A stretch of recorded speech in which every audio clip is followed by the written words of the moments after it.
नमस्कार, SPT news में आपका स्वागत है। पेश है 1 जनवरी गुरुवार दोपहर 3:15 बजे राजस्थान के विभिन्न शहरों की 15 बड़ी खबरें।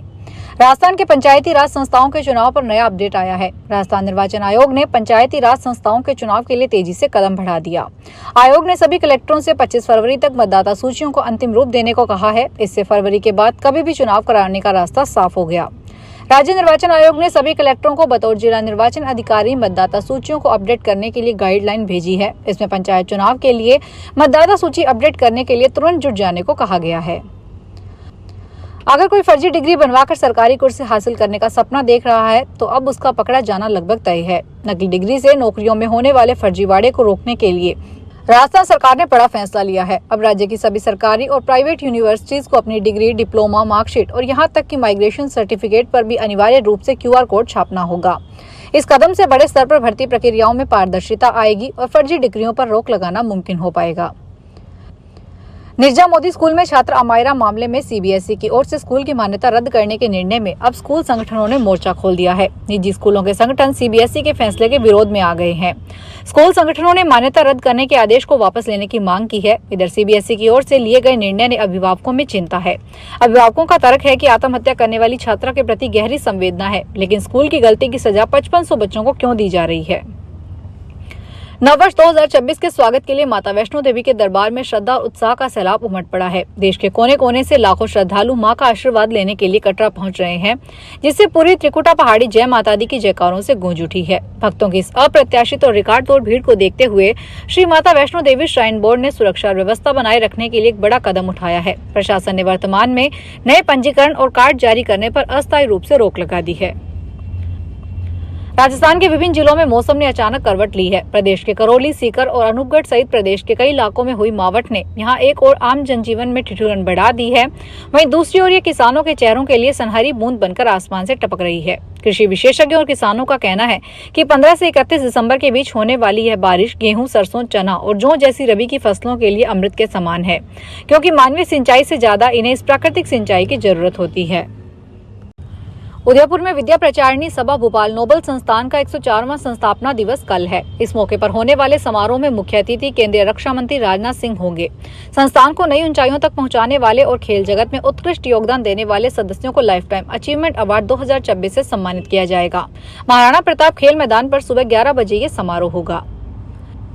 अलवर, खैरथल, तिजारा और कोटपुतली बहरोड जिले के टीचर्स के लिए नए साल की शुरुआत खुश खबर लेकर आई है। 2 साल का प्रोविजन पीरियड पूरा कर चुके 1026 टीचरों को स्थायी कर दिया गया है। यह निर्णय जिला परिषद सभागार में आयोजित DEC की बैठक में लिया गया। दरअसल इन टीचर्स का 2 साल का प्रोविजन पीरियड पूरा हुए करीब 3 महीने बीत चुके थे। स्थायीकरण में देरी को लेकर लगातार जिला प्रमुख और जिला परिषद के CEO ज्ञापन सौंप रहे थे और अपनी मांग रख रहे थे। दौसा के मेहंदीपुर बालाजी और सीताराम मंदिर में सजावट की गई है। महंत नरेशपुरी महाराज ने महाआरती पर 551 किलो चूरमे का भोग लगाया। सीकर के खाटू श्याम जी में भी 3 दिन से भगवान के पट खुले हुए हैं। नए साल के आगाज के साथ ही खाटू श्याम जी में मशीनों से स्नोफॉल करवाया गया। चित्तौड़गढ़ जिले में श्री सांवलिया जी के 2 जनवरी तक दर्शन के लिए भक्तों की एंट्री मीरा सर्किल गेट से होगी। दौसा के मेहंदीपुर बालाजी में बड़ी तादाद में नए साल के पहले दिन आराध्य के दर्शन करने श्रद्धालु पहुंचे हैं। जयपुर विद्युत वितरण निगम लिमिटेड ने बिजली वितरण के क्षेत्र में एक ऐतिहासिक उपलब्धि दर्ज करते हुए गैर कृषि श्रेणी में देश का पहला डिफेक्टिव मीटर मुक्त वितरण निगम बनाने का गौरव हासिल किया है। निगम ने अपने सभी 18 सर्किलों में शहरी व ग्रामीण क्षेत्रों के सिंगल फेज और 3 फेज उपभोक्ताओं के खराब मीटर बदलकर कार्यशील मीटर स्थापित कर दिए हैं। इस उपलब्धि के बाद अब घरेलू, औद्योगिक और वाणिज्यिक उपभोक्ताओं को वास्तविक उपभोग के आधार पर बिजली बिल जारी किए जाएंगे। नए साल की शुरुआत में गुलाबी नगर जयपुर एक और बड़े और विश्व स्तरीय आयोजन की मेजबानी के लिए पूरी तरह तैयार है। राज्य सरकार और टाई राजस्थान के संयुक्त तत्वाधान में Rajasthan DG fest tie global summit 2026 का आयोजन 4 से 6 जनवरी तक सीतापुरा स्थित Jaipur exhibition and convention centre में किया जाएगा। राइजिंग राजस्थान और प्रवासी सम्मेलन के बाद इस समिट को प्रदेश को तकनीक और इनोवेशन के वैश्विक मंच पर और मजबूत पहचान दिलाने वाला आयोजन माना जा रहा है। बाड़मेर जिले के शिव थाना इलाके के पाबूनगर गांव में बुधवार रात को कंपनी में लगी बोलेरो की टक्कर से बाइक सवार युवक की मौत हो गई। इसके बाद आक्रोशित लोगों ने बाड़मेर हॉस्पिटल की मोर्चुरी के बाहर धरने पर बैठ गए। गुरुवार सुबह शिव विधायक रविंदर सिंह भाटी, भाजपा नेता स्वरूप सिंह खारा भी धरने पर पहुंच गए। इधर परिजन व ग्रामीण कार्रवाई और आर्थिक मुआवजे की मांग कर रहे हैं। मोर्चुरी के आगे पुलिस जाब्ता तैनात किया गया है। राजस्थान कृषि मंडी निदेशक महिपाल सिंह ने आज नागौर के सांजू क्षेत्र में चुई गांव से श्री गणेश गौशाला का औचक निरीक्षण किया। इस दौरान उन्होंने गौशाला की व्यवस्थाओं का जायजा लिया और गोवंश की नस्ल सुधार के लिए महत्वपूर्ण निर्देश दिए। निदेशक महिपाल सिंह ने गौशाला में गोवंश की देखरेख, चारा व्यवस्था और चिकित्सा सुविधाओं की विस्तृत जानकारी ली। उन्होंने विशेष रूप से थारपारकर गोवंश की नस्ल सुधार पर जोर दिया और गोवंश में थारपारकर गोवंश का एक जोड़ा उपलब्ध करवाने के निर्देश दिए। नववर्ष के मौके पर राजधानी जयपुर स्थित प्रदेश की सबसे बड़ी सब्जी मंडी मुहाना थोक सब्जी मंडी में आज भिंडी, गवार फली और टमाटर महंगे बिके, तो वहीं हरी मटर, फूल गोभी, मूली और गाजर के दामों में गिरावट रही।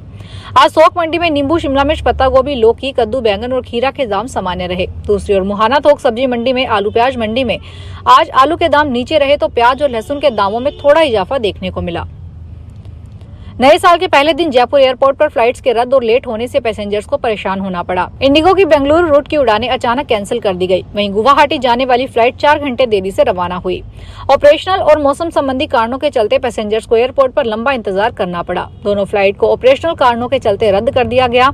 अचानक फ्लाइट कैंसिल होने से बेंगलुरु से जयपुर जाने वाले और जयपुर से बेंगलुरु जाने वाले पैसेंजर्स को भारी परेशानी झेलनी पड़ी। देश में सौर ऊर्जा उत्पादन और क्षमता स्थापित करने में राजस्थान पहले पायदान पर आ गया है। प्रदेश की स्थापित सौर ऊर्जा क्षमता 35,000 मेगावाट से अधिक हो गई है, जो देश की कुल और सौर क्षमता के लगभग 27% है। राज्य सरकार के अनुसार बीते 2 सालों में प्रदेश की स्थापित सौर ऊर्जा क्षमता में 18,000 मेगावाट से अधिक की वृद्धि हुई है। भूमि पर लगी देश की 1 लाख मेगावाट स्थापित सौर ऊर्जा क्षमता में 31,000 मेगावाट का योगदान राजस्थान का है। इसकी सबसे बड़ी वजह राजस्थान के पास उपलब्ध भूभाग और साल के 320 दिन मिलने वाले सूर्य के प्रकाश को जाता है। फिलहाल इस बुलेटिन में इतना ही, फिर हाजिर होंगे बड़ी खबरों के साथ। अगर आप भी अपने आसपास की छोटी बड़ी और महत्वपूर्ण खबरों से अपडेट रहना चाहते हैं तो सब्सक्राइब कीजिए हमारे चैनल SPT न्यूज को और प्रेस कीजिए बेल आइकन पर।